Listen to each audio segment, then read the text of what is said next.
Yep, on top of that base fee, you need to budget for a few other essential expenses. We're talking about things like mandatory health checks, police certificates from any countries they've lived in, and biometrics collection. And of course, there are extra charges for any other dependents on the application.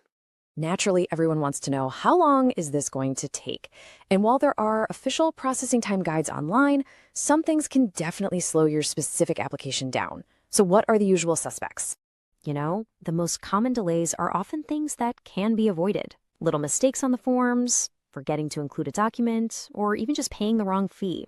All of that can bring the process to a screeching halt. And if there's any information that's hard for the department to verify, well, that's going to add a lot of extra time too.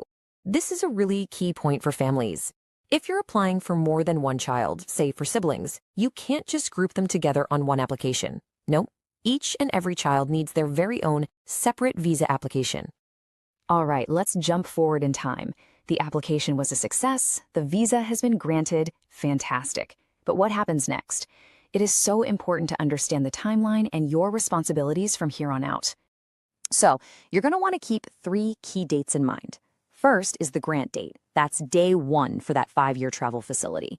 Second is the first entry deadline. That's the date the child absolutely has to arrive in Australia by. And finally, 5 years from that grant date, that's when that initial travel facility runs out. And this is the bottom line, really, straight from the department. Holding this visa means you are agreeing to follow all of its conditions, and of course, to obey all Australian laws.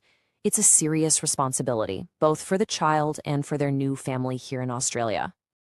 And one last thing, a quick note for our modern digital world. Don't go looking for a physical sticker to put in the passport.